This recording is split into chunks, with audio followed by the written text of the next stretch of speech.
Muchas gracias. Muchas gracias a la doctora Luisa por presentarnos este caso tan ilustrativo. Entonces vamos a dar Al paso paso al al doctor doctor Ignacio Ignacio Sarante, Sarante, quien quien es es médico médico genetista, genetista, profesor profesor titular titular del del Instituto Instituto de de Genética Genética Humana Humana de de la la Universidad Universidad Javeriana, Javeriana, es es presidente presidente de de la la Asociación Asociación Colombiana de Colombiana de Médicos Genetistas y asesor de la Secretaría de una de las personas que más ha impulsado el registro de malformaciones y enfermedades genéticas en el país. Nos va a acompañar hoy con una charla de cómo dar una adecuada consejería genética, aspectos prácticos y video en simulación. Doctor Sarante, muchas gracias por acompañarnos y adelante con su presentación. Bueno, muchas gracias a todos, a ustedes, los organizadores, por la invitación. La idea es compartir un poquito cómo debe enfrentar el equipo médico la asesoría genética prenatal. Voy a tratar de mostrarles algunas simulaciones que también hemos hecho, algo de definiciones, los momentos de la asesoría. Quiero dejar muy claro la diferencia entre una asesoría preconcepcional y una asesoría prenatal, los pasos en que uno debería hacer una asesoría genética y, bueno, algunas conclusiones. Cuando vamos a hablar de las definiciones, lo que tenemos es que esta consejería o asesoría genética, esta es una de las discusiones más importantes que hay tal vez en la genética médica. La palabra asesoría se está utilizando mucho más en español, ya que la consejería en general siempre uno tiende a pensar que está utilizando una estrategia paternalista en donde uno está dirigiendo al paciente. De todas maneras, en inglés queda el counsel, que será consejería, y si lo tenemos claro, yo no veo problema en que podamos utilizar ambas palabras, teniendo que la asesoría que se le hace al paciente tiene que darle oportunidad a ese paciente de escoger entre varias opciones, escoger de manera informada. Esta consejería o asesoría genética va a ser el proceso por el cual se le brinda al paciente o a la familia información acerca de las consecuencias de patologías genéticas. Aquí vimos dos ejemplos, el Beckwith-Wiedemann, otras que son heredables y otras que son congénitas. Recordemos que la mayoría de patologías puede tener uno, dos y algunas pueden tener las tres características. Recordar que, por supuesto, algunas pueden no ser genéticas. Aquí ahorita también he visto que han mostrado casos de patologías adquiridas. Algunas de ellas pueden ser mutaciones de no o pueden ser eventos esporádicos y por lo tanto no van a tener impacto en las siguientes generaciones, y muchas de estas van a ser congénitas, que es lo que ustedes, por supuesto, encuentran en las ecografías que realizan.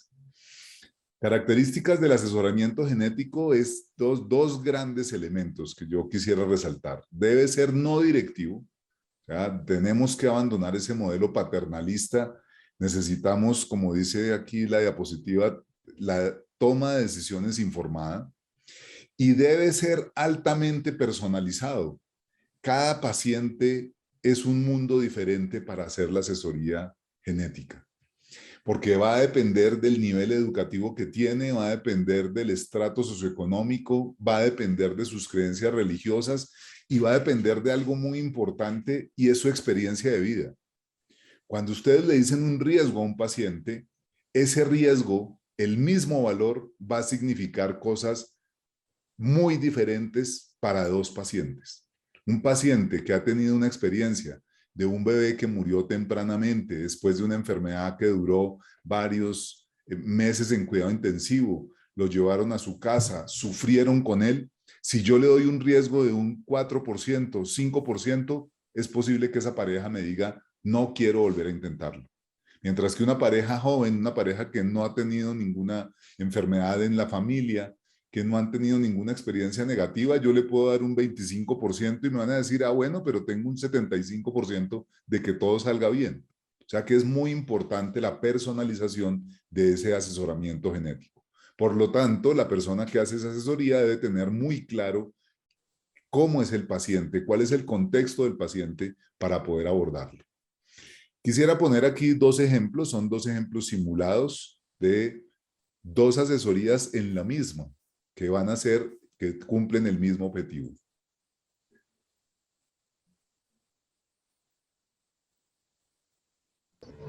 Ignacio, no se oye.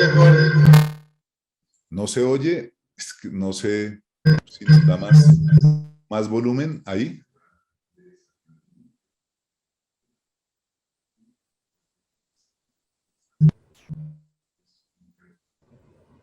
Ponle más volumen a ver, porque no se oye. No, no nos da más volumen. Bueno, sí, es que es...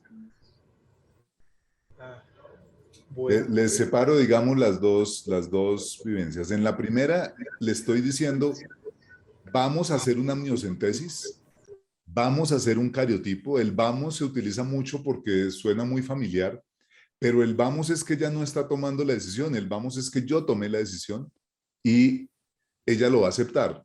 Así yo le explique y la trate muy bien. En la siguiente presentación, bueno, desafortunadamente no alcanzamos a tener el audio.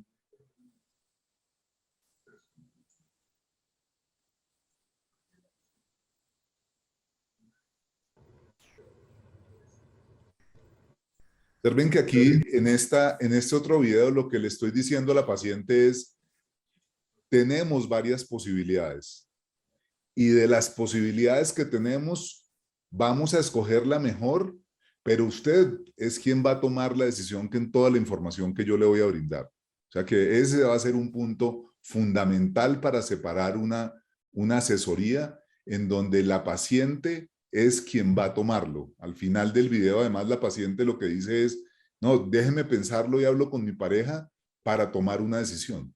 ¿Sí? Esto no es un examen en donde yo le pido un cuadro hemático, hagas esto y venga, por favor, sino que hay que mostrarle a la paciente las consecuencias que tiene hacer una amniocentesis. No solo las consecuencias técnicas, sino el resultado que impacto va a tener. Si es una paciente que es religiosa, es una paciente que pues piensa muchísimo en cuáles son los problemas, nunca pensaría, por ejemplo, en una interrupción voluntaria del embarazo, esa paciente tiene que tener la suficiente información para tomar su mejor decisión. Momentos para hacer una asesoría. Los momentos son básicamente tres, que realmente son dos. El primer momento es la asesoría preconcepcional, antes de que esa mujer esté embarazada. Como ustedes son ginecólogos, no tienen el problema de los genetistas, y es que a nosotros nos llegan mujeres embarazadas que dicen que no están, porque quieren probar o quieren preguntar a ver qué decisión toman. A nosotros a veces en genética es una de las consultas donde las personas o los pacientes van a mentir con intención. Muchas veces porque están en la odisea diagnóstica y quiero ver qué me dice este otro médico, pero entonces no le cuento todo. O muchas veces están embarazadas y nos dicen, no, yo no estoy embarazada, a ver qué me dice porque le cuenta pues la típica historia de una amiga o de una prima que le sucedió tal cosa, a ver qué le digo. El otro momento es, por supuesto, la asesoría genética prenatal, que es la que más nos interesa en esta charla. Y también está la asesoría genética postnatal, que definitivamente se convierte nuevamente en una preconcepcional. Una vez que ya tuvo el bebé, ya vamos a hablar de esa patología, de lo que sucedió, pero vamos a hablar de lo que puede suceder en el futuro. Diferencias entre la asesoría preconcepcional y prenatal. Yo en la preconcepcional le calculo los riesgos de posibles defectos congénitos o enfermedades genéticas. En la prenatal yo voy es a diagnosticar los posibles defectos o enfermedades genéticas. La información que le suministro a una mamá o a una pareja en la asesoría preconcepcional son todos los posibles riesgos de un futuro embarazo. Yo le puedo hablar de que hay alteraciones cromosómicas, genéticas, teratogénicas, pero a una mamá que está embarazada no le puedo salir con todas esas historias porque pues la prendo del techo. O sea, voy a angustiar a esa mujer. Acá lo que tengo que hablarle es de las posibles consecuencias de una patología específica que es la que yo voy a diagnosticarle. En la evaluación, por supuesto, tenemos revisión de antecedentes personales, tenemos una herramienta muy interesante que es el test de portadores. Hoy en día aparecen una gran cantidad de paneles en donde yo le puedo decir a las personas, mire, usted porta una mutación en estado heterocigoto, pero si se llega a encontrar que su pareja tiene la misma mutación, pues van a tener un riesgo aumentado de tener un problema. Y por supuesto, en algunas ocasiones un cariotipo a la pareja, porque algunas translocaciones balanceadas pueden luego desbalancear el contenido cromosómico y tener efecto en sus hijos. Pero en cambio en el prenatal, lo que voy a hacer, además de revisar sus antecedentes, es hacerle propuestas para hacer un test diagnóstico. Ya veíamos en una charla anterior las pues montones de posibilidades que existen sobre test posibles genéticos. Los riesgos de base. En preconcepcional voy a tener el riesgo de base del 4% de que pase cualquier cosa desde muy grave hasta muy leve. Tengo que sumarle el riesgo por la edad materna y tengo que sumar luego el riesgo por los antecedentes familiares. Hay una enfermedad recesiva en la familia, hay una enfermedad por aumento de tripletas como una corea de Huntington o una miotonía. Eso es lo que yo le voy a dar en el riesgo preconcepcional. Mientras que en el prenatal, el riesgo de base no lo puedo quitar, pero aquí voy según el diagnóstico. O sea, si lo que tiene es tal cosa, yo ahí es donde voy a ajustar el riesgo. Y toda esta asesoría tiene que ser para que los pacientes tomen opciones. Las opciones del preconcepcional puede ser consigas otra pareja. Es muy curioso porque hemos tenido experiencias muy bonitas en donde a veces las parejas no se les ocurre que esa es una posibilidad. Buscar otra persona con quien tener hijos. Adoptar es, por supuesto, otra salida. Pueden correr el riesgo, pero este correr el riesgo es porque ellos ya conocen, ya están perfectamente informados de lo que puede suceder. Y de ahí en adelante, pues vienen todas las técnicas que ustedes manejan, donación de gametos, selección de embriones. Habría que siempre sumarle la prevención de los factores de riesgo teratogénicos, ¿no? Cuando una paciente tiene riesgo de tener alguna enfermedad genética, pero si yo además no le quito los factores posibles de posibles teratógenos como alcohol, infecciones, pues voy a poder a veces sumar y aparecer la patología en ese bebé. O sea que recuerden que muchas de estas patologías son poligénicas y las puede desequilibrar un factor externo. O sea que si, por ejemplo, una pareja o una mamá tiene antecedentes de malformaciones craneofaciales, yo tengo que ser mucho más insistente en que no se puede someter, por ejemplo, a humo de cigarrillo, no puede consumir nada de licor en el embarazo, tiene que diagnosticarlo tempranamente. En el prenatal, lo que estoy haciendo es realizando exámenes de damaje y confirmatorios.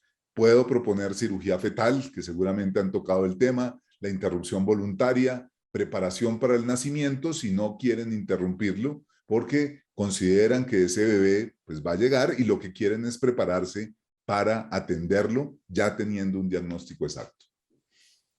Si pensamos en el paso a paso de la asesoría genética, desde hace mucho tiempo, esta es una publicación clásica, lo que tenemos son estos tres elementos.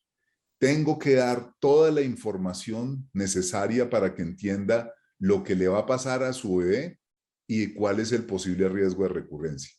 Después de eso, que la paciente tiene toda la información, debe saber cuáles son las opciones. Y cada una de estas opciones debo decirle o debo explicarle las ventajas y las desventajas para que ahora sí pueda tomar una decisión informada. Y finalmente, una vez tome la decisión, necesito darle todo el soporte a la decisión que tomó. Si pensamos en una estructura para una consulta de asesoría genética, estos pasos pueden ayudar. Primero necesito tener todos los antecedentes. Necesito saber qué es lo que está pasando. Luego hago el cálculo de los riesgos. Ustedes utilizan muchísimo los software que tienen los equipos de ecografía y que le suman otros marcadores para hacer los cálculos de riesgo específicos, o llego a un cálculo de riesgo que tiene que ver con la enfermedad genética y que tiene o que es recesiva o que es dominante y los otros mecanismos. Aquí es donde tengo que informar y esa información debe venir desde los conceptos básicos de la genética. O sea, deben entender cómo es que se transmite la información genética para yo sobre eso poderle hablar de esa enfermedad. Y por supuesto, tengo que ofrecer las pruebas para hacer las confirmaciones. Muchas de estas patologías son por sospecha. Debo proponer las pruebas de genética de confirmación y finalmente debe tomar una decisión en el cual yo le doy todo el apoyo en la información y una vez toma la decisión tengo que darle el soporte. Si uno tiene ese orden, va a ser, digamos, fácil y brindarle esta asesoría a la paciente. Las pruebas de tamizaje o diagnósticas, aquí tal vez hay uno de los puntos más importantes. Definitivamente, en el quehacer de la genética prenatal, es fundamental la explicación o la asesoría pretest. O sea, aquí no es, insisto, esto no es un parcial de orina que yo le mando a un paciente en consulta o un parcial de orina en urgencias, en donde no tengo que explicarle mayor cosa, sino yo necesito que la paciente entienda que tomarse el test tiene implicaciones. Porque el resultado le puede cambiar la vida y le puede cambiar la vida hacia un sitio que ella o que esa pareja no quiere llegar. Así que si ella lo entiende, es posible que diga, no me quiero hacer la prueba pretest. Y nos sucede muchísimo cuando nosotros ofrecemos las pruebas y las explicamos. Porque en algunas ocasiones nos dicen, doctor, las posibles desenlaces de hacerme esta prueba, yo no los considero, yo no quiero hacer una interrupción, o yo no consideraría hacer una cirugía in útero, o yo lo que quiero hacer es definitivamente disfrutar de mi bebé mientras pueda vivir. Así que, ¿para qué quiero hacerme una prueba confirmatoria si no estoy buscando ningún cambio en la decisión que voy a tomar? Entonces, fíjense, antes de la prueba necesito tomar toda la información del paciente, explicar detalladamente el proceso completo, informar sobre cuáles son los beneficios de esa prueba, las limitaciones que tienen. Hoy en día, ahorita voy a nombrar las pruebas de exoma, por ejemplo, o las pruebas de secuenciación de nueva generación. Son pruebas maravillosas que tenemos disponibles hoy, pero son maravillosas cuando me sale positiva, cuando aparece la mutación clara, o cuando me sale negativa. Pero la zona gris que tenemos hoy en día con las variantes de significado incierto son terribles. Y son mucho más terribles en el prenatal, porque claro, yo con un paciente ya nacido tengo tiempo de ponerme a estudiar esa variante, qué puede significar, y podemos hacer revisiones biográficas, hacer experimentos en laboratorio para tratar de evaluar esa variante, toda la parte bioinformática. Pero es que yo aquí tengo el tiempo muy limitado en el análisis prenatal. Entonces es muy importante hacerle entender a la paciente, vamos a tomar una prueba molecular del líquido amniótico, pero podría salir que no nos dé la información suficiente para tomar una decisión. Y eso es muy angustiante, y más angustiante en un test prenatal. Pero si yo no le explico a la paciente, después esa paciente va a venir contra mí, doctor, ¿qué hacemos con estas variantes de significado incierto? No, es que no sabemos qué significan. Pueden significar que sí, tu bebé va a tener un problema, como no, o sea, nos toca esperar a que nazca. Y eso crea muchísima inquietud. Lo de siempre, informar los resultados. Creo que este es uno de los elementos más importantes. Mire, si le tomamos este test, el resultado positivo pasa esto, el resultado negativo pasa esto, y hay algunos resultados que van a ser inciertos, que también va a pasar lo siguiente. Y después de la prueba va a ser fundamental discutir los resultados, evaluar las opciones, si no era lo que esperaba, manejar posibles cambios de perspectiva y tomar la decisión, por supuesto, de esta. No sé, doctor Sanín, si es posible subir el volumen desde allá, a ver si logramos escuchar. Yo tengo ya el volumen máximo. No sé si intentan subir el volumen del equipo que está dando la salida. A ver si logramos mejorar el sonido. ¿Le pueden dar el volumen máximo?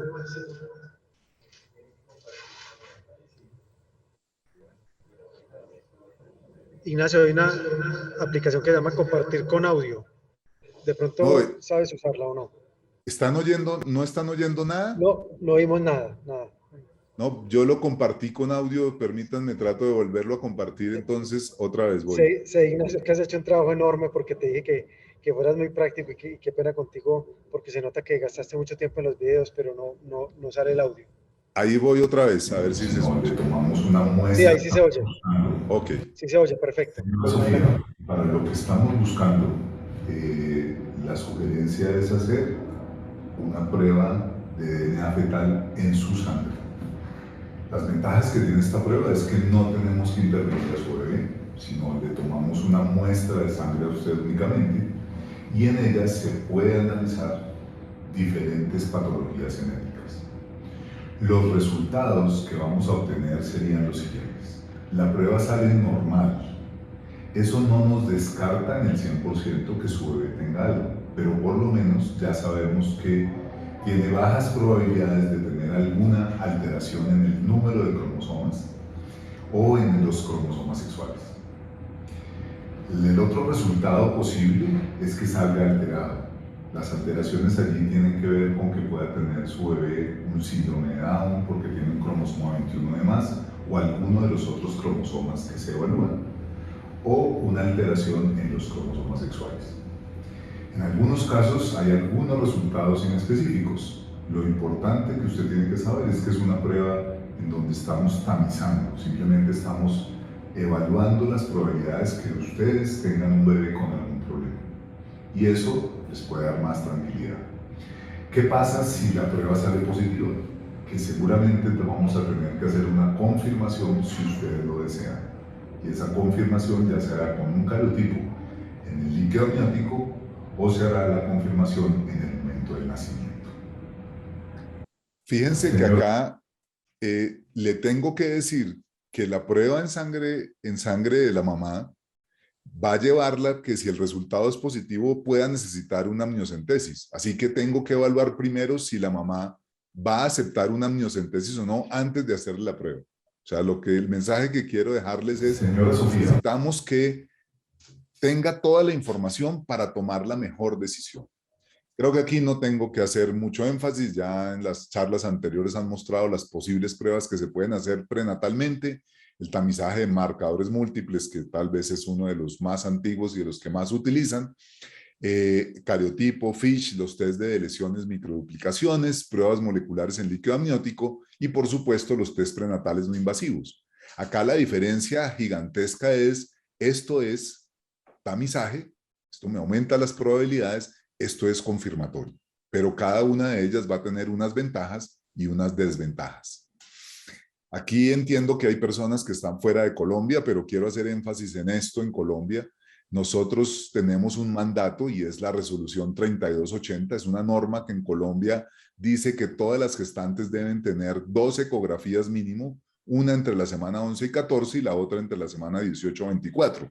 Lo interesante de esta norma es que nos dice cuál es el objetivo de esa ecografía. Esa ecografía primera debe ser para evaluar tamizaje de aneuploidías y la segunda para detectar anomalías estructurales. O sea, aquí en esta prueba mínimo tiene que haber una sonolucencia nucal y máximo hasta donde ustedes quieren llegar. En esta debe haber una descripción muy precisa de cada una de las estructuras corporales. Y lo más importante, si la estructura no se pudo ver, porque esto no depende evidentemente solamente del operador, debe dejarse muy claro que la estructura no se vio.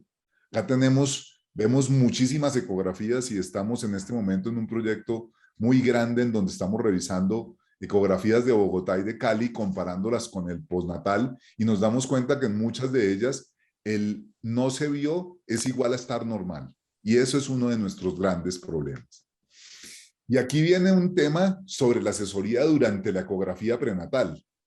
La mamá que está mirando la pantalla, que no entiende nada de la pantalla porque son imágenes grises, fantasmagóricas que la mamá no tiene por qué entender. La otra mirada, el otro punto donde pone la mirada es en la cara del operador, ¿cierto? Entonces, lo que está tratando de ver es si el ginecólogo hace una cara terrible y hace una posición de que no, para que acaba de ver algo gravísimo que no le está diciendo. O sea que este momento de la ecografía prenatal, que no es un acto simplemente de diagnóstico, sino es un acto médico donde yo estoy compartiendo con la paciente información, ahí se va a poder encontrar una alteración. 3 elementos en la asesoría durante la ecografía prenatal. Hay que suministrar información suficiente. Puede que no sea el momento de hacer una asesoría completa, pero yo no puedo dejar ir a esta señora a la casa diciéndole, no, pues hay una alteración, tu médico tratante te va a explicar después, ¿no? Porque esos momentos van a ser muy difíciles para esa persona o para esa pareja. Por supuesto, una vez se suministra la información suficiente, se debe referir al médico tratante o al especialista. Y por favor, y aquí hago una cuña de la vigilancia, que es lo que estamos tratando de mejorar en Colombia, en lo cual estamos con un gran déficit, es los defectos congénitos se notifican en el momento de la ecografía prenatal. No son ustedes un laboratorio de cuadros hemáticos, los cuales después los leerá el médico tratante. No. Las instituciones de diagnóstico prenatal deben ser unidades primarias generadoras de datos reportantes al Civigila. Y la ficha se debe llenar en el momento de hacer la ecografía como sospechoso. ¿Sí? Porque la norma lo que dice es que cualquier trabajador de salud que encuentre un defecto congénito o sospeche un defecto congénito en el periodo prenatal y hasta el año de vida, debe notificarlo inmediatamente. Y ahí estamos teniendo muchísimos problemas porque nos encontramos con una gran cantidad de niños que nacen y que no se habían notificado. Por lo menos en Bogotá y en Cali, cuando reportan un niño a la ficha 215 prenatal, tenemos un equipo que lo empieza a seguir para tratar de minimizar los riesgos de tener más problemas con ellos. Entonces, uno de los mensajes, por lo menos para Colombia, no sé cómo funciona en otros países, es necesitamos mejorar la notificación inmediata cuando se hace la ecografía.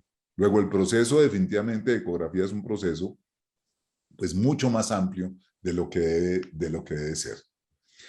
Y para terminar, quiero cerrar con cómo comunicar un diagnóstico. Va a ser uno de los temas más difíciles de trabajar y va a ser uno de los retos grandes porque aquí la pareja o la mamá ha puesto todo su interés en cómo vamos a tener un nuevo bebé, y cuando yo le voy a decir que las cosas no van bien, pues es una sensación de fracaso y pues de gran golpe emocional. ¿Cuál es la fórmula única y exacta de comunicar un diagnóstico? No existe, ¿cierto? Eso tenemos que tenerlo claro. ¿Cuál es realmente la herramienta que yo tengo para poder comunicar de la mejor manera? Personalizar mi paciente. Si yo logro entender el contexto, si logro saber los antecedentes, si logro saber que esa mujer además en este momento está a punto de separarse, estando embarazada, si logro saber cuál es su condición socioeconómica, seguramente voy a lograr hacer una mejor comunicación del diagnóstico. ¿Cuándo hacerlo? Bueno, en el momento en que se encuentre, tengo que saber hasta dónde debo llegar, pero a ustedes les va a tocar afrontarlo durante la ecografía. O sea, va a ser muy difícil que alguien haga una ecografía, encuentre una anencefalia y simplemente no le digan ni le hagan ninguna cara a la mamá y le dicen, no, mira, salió algo mal, mejor que vaya y lo lea tu médico tratante. ¿Sí? Este es un acto médico que ustedes van a tener que enfrentar. ¿A quienes tenemos que comunicarle, por supuesto, a la madre o a la familia? ¿Qué factores influyen en esa comunicación? Por supuesto, el diagnóstico. Pues una cosa será una anencefalia y otra cosa será que el bebé viene con una focomelia bilateral, sin brazos, ¿no? El nivel sociocultural o económico, la explicación va a ser muy diferente para diferentes niveles socioculturales.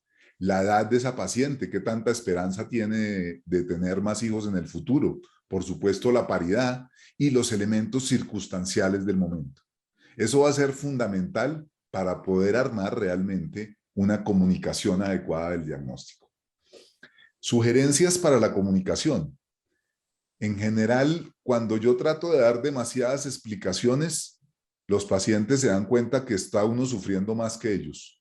Debo tratar de hacerlo con frases cortas, claras y muy precisas, dejando que la paciente también reaccione. No va a ser largas y complejas explicaciones en ese momento inicial y por supuesto hay que aceptar esa reacción de los padres. Esa reacción de los padres va a tener que ver con todo el duelo, con el manejo del duelo, y todas esas fases van a ser diferentes en cada paciente. Seguramente empieza la fase de negación, pero luego viene una respuesta a veces de ira contra el mismo profesional que los está atendiendo, y hay que entenderlo para poder tranquilizar a esos pacientes y poderlo manejar. Les muestro un ejemplo de comunicación del diagnóstico. Señora Sofía, la he hecho llamar porque hemos recibido los resultados del caltipo que le hicimos a su bebé. Y quería contarle que las sospechas que teníamos clínicamente respecto a que su bebé tuviera un síndrome de Down ha sido confirmado. Era lo que estábamos esperando, pero pues quería comentárselo. Quisiera darle toda la información al respecto para que ustedes puedan conocer lo que va a suceder con él. y todas las cosas que vamos a hacer de aquí en adelante. Doctor, ¿mi bebé se va a morir? En este momento, el síndrome de Down es una de las enfermedades que encontramos con mayor frecuencia y depende su vitalidad de la alteración cardíaca que tenga. Los pediatras me contaron ayer que después del ecocardiograma se encontró solamente una pequeña comunicación entre dos cámaras del corazón, entre las aurículas. Así que la probabilidad que él tenga un episodio grave es muy baja. Hoy en día los pacientes con síndrome de Down, que antes tenían una expectativa de vida muy baja, si no tienen una cardiopatía grave, pueden llegar a una expectativa similar a la de la población general. ¿Pero va a ser un niño normal? ¿Va a poder ir al colegio? ¿Va a poder jugar? Hoy en día el síndrome de Down ha cambiado muchísimo su enfoque. Hoy en día tenemos personas que tienen síndrome de Down, que tienen pareja, que han podido estudiar, que inclusive han llegado a ser profesionales. ¿De qué va a depender eso? Depende principalmente de lo que hagamos desde el inicio de la vida. O sea, depende que lo estimulemos adecuadamente, depende que podamos darle todo lo necesario para que él se pueda desarrollar. Algo muy importante es entender que las personas con Down van a tener algunas limitaciones en cuanto a su neurodesarrollo, pero tienen otras áreas muy desarrolladas, como por ejemplo la inteligencia emocional. Observen que aquí a la paciente se le da posibles salidas, no le vamos a negar las consecuencias negativas que tiene, pero le damos perspectivas posibles hacia el futuro que van a depender del trabajo que ella haga con el equipo de salud. Esa salida es fundamental para hacerle entender. Aquí tenemos un síndrome de Down que es pues, una patología pues, extremadamente frecuente para nosotros. En Bogotá tenemos entre 7 y 10 casos mensuales de niños con síndrome de Down. O sea que, y otra cosa, insistirles, hay que dejarla hablar, hay que dejarla preguntar, porque ella empieza a maquinar inmediatamente todos los problemas que va a tener en el futuro y va a tratar de sacarlos en ese momento. Señora Sofía. Y para terminar, definitivamente, y pues creo que por eso me han pedido esta charla, los ginecobstetras, y yo que estaba viendo las presentaciones que ustedes estaban haciendo, son magníficos con sus herramientas, con la ecografía, con toda esta gran cantidad de nueva tecnología, pero necesitamos que también se preparen para brindar una adecuada asesoría prenatal y por supuesto que el manejo posterior de ese paciente, esta debe ser definitivamente una habilidad de todos los ginecobstetras. O sea, deberían trabajarla, ojalá pudieran hacer también trabajos de simulación, que es lo que estamos haciendo hoy en día, por ejemplo, con los residentes de genética, porque es muy difícil enseñar sobre una misma paciente que acaba de tener un bebé con una enfermedad, es muy difícil enseñar cómo hacerlo. Estas estrategias de simulación nos han funcionado muy bien y lo que hacemos es, ojalá utilizando actores para que los residentes sientan realmente la presión que puede tener ante una simulación y que no la tengan que vivir ante una paciente real. Ojalá pudiéramos también en los programas de ginecobstetricia tener esa misma experiencia y simular diferentes casos, simular una anencefalia, no hay esperanza, hay que ser muy claros. En el síndrome de Down es muy frecuente, no doctor, eso no es así, lo que pasa es que yo tengo un tío y cuando él nació le dijeron algo parecido, pero él no tenía Down y la carita la tiene no sé cómo. Ese enfrentamiento a una paciente en ese momento va a ser fundamental. Así como ustedes realmente están protocolizando y generando estas estrategias para mejorar el diagnóstico prenatal, ojalá también pudiéramos que todos los ginecólogos se formaran en esa habilidad que es dar las noticias y hacer la asesoría genética. Muchísimas gracias, quedo atento si hay preguntas. Doctor Sarant, con Carlos Enrique, realmente agradecemos a usted la tarde, porque de lo complejo de la genética lo va volviendo más sencillo la comunicación asertiva a los pacientes. Falencia pues que tenemos todos desde la formación de pregrado y posgrado, y su llamado de atención es muy válido y ojalá que muchos de los asistentes a este congreso son profesores a la práctica.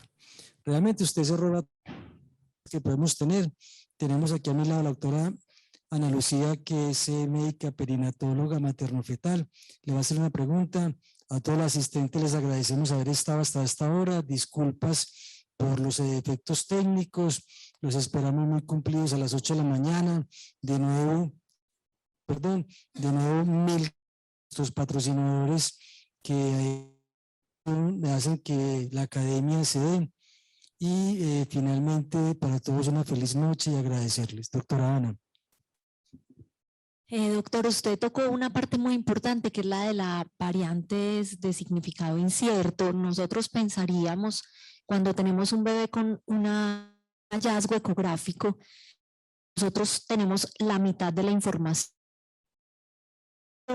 que todavía no le estamos viendo el desarrollo, que probablemente todavía nos faltan mucha información de la piel, de la cara, de una cantidad de cosas, y uno se ve tentado a evaluar gran parte del genoma cuando está completamente perdido, pero viene el problema de esas variantes de significado que lo que hacen es dar una información confusa, o la parte ética de detectar enfermedades o patologías o predisposiciones que los pacientes ni siquiera querían saber y que no tienen absolutamente nada que ver con la patología del bebé.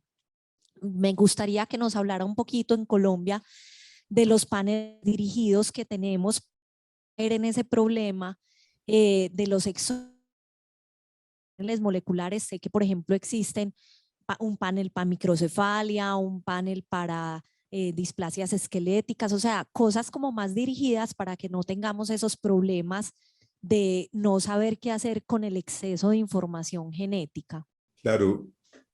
Doctora, mire, esto es un tema de discusión de nosotros en genética. Estamos tratando de hacer consensos actualmente sobre qué hacer con la secuenciación masiva, ¿no? Porque para todos es muy difícil. Pero además, si le metemos el tema de la asesoría prenatal, en donde yo no tengo tiempo, porque yo me siento con un paciente que acaba de nacer y tengo días o semanas para poder analizar el exoma, pero acá no tengo tanto tiempo. Creo que su mensaje está claro. Lo primero es que la prueba diagnóstica debe ser coherente con lo que yo estoy viendo. Si le vamos a pedir exoma a todos los pacientes, vamos a tener múltiples problemas, porque estamos pidiendo una prueba inadecuada que nos va a generar más problemas que soluciones. O sea que si definitivamente lo que estamos viendo es una microcefalia, como usted decía, hoy tenemos paneles exactos para revisar esas alteraciones, y tenemos paneles para cardiopatías congénitas y sería mucho mejor dirigirlos. Inclusive con la precisión que ustedes a veces pueden darnos en la ecografía prenatal, uno podría hacer simplemente paneles para enfermedades ya reconocidas. La generación, o sea, si uno genera esa expectativa en una mamá que tiene un problema, que tiene un defecto en la ecografía prenatal, y ahora usted le suma 4 variantes de significado incierto, esto es una pesadilla para la familia y para el equipo de salud. Muchas veces nosotros, y es una discusión que también tenemos, ¿no será mejor dejar ese exoma para el momento del nacimiento? Ahí vuelve otra vez a la decisión informada de la paciente. ¿Qué vamos a hacer con ese resultado? ¿Usted quiere interrumpir el embarazo? ¿Usted qué va a hacer con él? No, yo prefiero esperar a que mi bebé nazca para tomar una decisión. Es mucho más fácil luego tomar una prueba molecular cuando yo ya tengo el examen físico postnatal, en donde ya puedo hacer realmente una prueba dirigida, hacerla en el periodo prenatal. O sea que ahí vuelve a ser, tenemos que tener muchísima claridad en para qué sirve cada prueba y cuál es el impacto que va a tener el resultado de esa prueba. Qué difícil es, pero mucha gente ya está proponiendo exoma para todos los nacimientos, ¿no? Ya hoy en día hay protocolizado exoma para todos los niños que entran a la unidad de recién nacido y está dando muy buen rendimiento esas pruebas, pero desde el punto de vista prenatal puede ser una complicación mayor a la que tengo. Volvemos a decirlo de siempre, y es el examen debe ser solicitado cuando se requiere y debe cumplir con los criterios para solicitud de ese examen. Doctor, la última pregunta para irnos a descansar. Sé que lidera el programa Huérfanas o Raras. ¿Existe la posibilidad durante el embarazo, la historia prenatal o preconcepcional, algunos tips para aproximarnos a ese tipo de eventualidades? Uy, por Dios, a mí hay ese mensaje no solo para huérfanas, sino para defectos. A nosotros nos impresiona mucho que cuando ustedes ven un retardo en el crecimiento intrauterino, que no sean acuciosos para buscar un defecto congénito, una enfermedad rara. Por supuesto que hay muchos posibles diagnósticos, pero si un niño no está creciendo suficientemente, una de las causas debe ser buscar enfermedades raras o buscar un defecto congénito. Si un niño está, si una mamá está teniendo amenazas de parto pretérmino, si ese niño está queriendo nacer antes de tiempo, algo está pasando. Y ese algo es una enfermedad rara o un defecto congénito. Porque lo que estamos viendo es que el diagnóstico prenatal estamos cercanos al 30% en promedio. Yo entiendo que hay grupos que lo hacen muy bien, pero cuando vemos el promedio en Colombia, está inclusive por debajo del 30%. O sea, nuestros niños están naciendo, el 70% nacen y las ecografías eran normales. Entonces tenemos ahí un grave problema de sensibilidad a esa ecografía. Pero cuando vemos esos niños, sí le dijeron que tenía un RCIU. Sí, el niño nació a las 36 semanas, pero no fueron acuciosos buscando esa posible patología. Entonces ahí, por favor, necesitamos que todos trabajamos en pos de eso. Un niño que está pequeño, algo le está pasando y hay que llegar al fondo de cuál es la causa, y una causa puede ser estas enfermedades genéticas. Doctor, con usted no se puede quedar toda la noche. Deme la última oportunidad. La manipulación de efectos epigenéticos, tratar de crecimiento intrauterino, ¿hay alguna escala de trabajo de eso? Y feliz noche para todos. Hoy en día nosotros estamos teniendo epigenoma, ¿no? O sea, nosotros podemos pedir pruebas que evaluamos el epigenoma, podemos evaluar la metilación del bebé. Digamos que en prenatal todavía eso no se está utilizando de rutina. Ya en el momento del nacimiento, digamos que es más fácil. Hoy en día sabemos también que, por ejemplo, los embarazos producto de intervenciones asistidas de in vitro tienen algunas alteraciones también epigenéticas. Yo creo que en los próximos años vamos a empezar a ver ya paneles prenatales para epigenética, pero yo sí no me quiero ir sin decirlo. O sea, esto es la mayor epigenética o genética y todas estas cosas sofisticadas que ustedes están hablando en este curso, eso se reduce a planear los embarazos. Si nosotros logramos que las mujeres en Colombia y en el mundo planeen el embarazo y piensen y hagan la consulta preconcepcional, vamos a quitar una gran cantidad de estos factores y no vamos a necesitar ni exomas, ni pruebas de epigenética, ni nada de eso, sino que con ese planeamiento de embarazo reducimos tanto la mortalidad materna como la infantil, todas las enfermedades raras. O sea que definitivamente que ese niño esté muy bien antes de que lo conciban y esté muy bien durante el periodo prenatal, vamos a tener un niño y un adulto sano. Y ese tal vez es el mensaje más importante en toda la asesoría desde el punto de vista de genética. Si nos aparecen las cosas raras, bueno, ahí habrá que buscarlas con todas estas técnicas. Pero si no, ojalá pudiéramos trabajar ese en la preconcepción. Doctor, muchas gracias.